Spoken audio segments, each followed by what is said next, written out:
Hey everybody, Tim here with tonight's episode of Star Trek The Next Generation, Season 5, Episode 2, Darmok.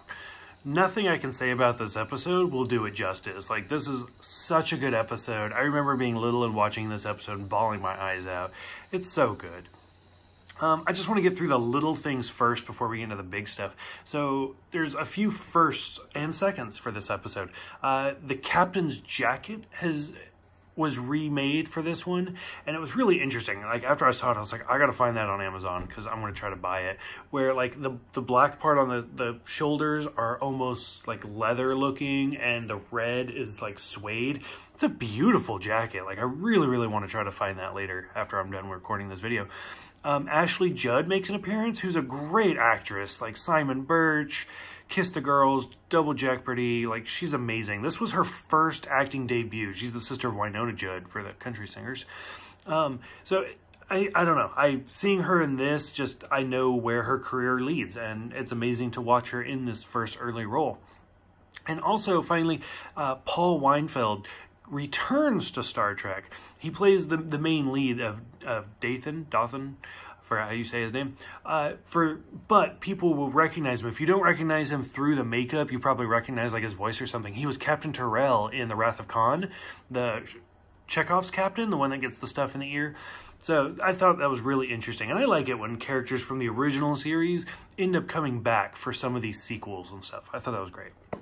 As far as this episode, like, how do you even talk about this episode? It's so great.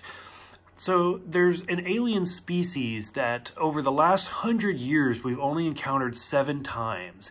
And every time we've encountered them, they seem peaceful, but we just can't communicate with them.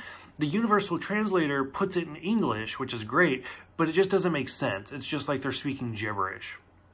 Which, to me, after watching this, I was like, you guys just aren't trying, but whatever. And it turns out that they're speaking in metaphor. And so the captain, Dothan, he beams Picard. They kidnap Picard and put them both on this planet where there's a camouflaged beast, and they're supposed to work together to try to find a common language. It's a beautiful episode. It is so well done. And as Picard is talking to the other captain and he's figuring out their language, like Darmok and Judd at Tangira, or I forgot, I'm bad at words, or like Timba, his arms wide open, fists closed, Shaka when the walls fell. Like, it's so interesting to watch these two communicate through a different language and still find peace. By the end of the episode, our eyes are unclouded. It's such a well done episode that, like, no matter what I say about it, I can't do it justice. I forced my husband to watch it, and even he was like, yeah, that was a pretty good episode, which he's not really a Star Trek fan, so that's actually like a great rating for him. If you guys, for those who have seen this one, I'd probably say this is at least in the top 10 for most people. For those who have seen it, what do you guys think? Did you guys like it? Did you guys understand it? Did you guys have fun trying to decode the language as they were doing it?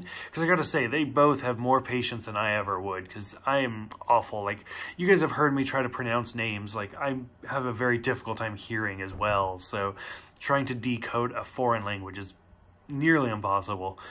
So if you guys have seen this one, what did you guys think? Go ahead, let me know in the comments below. Like I said, no matter what I say, I can't do justice. There's my cat, Harley.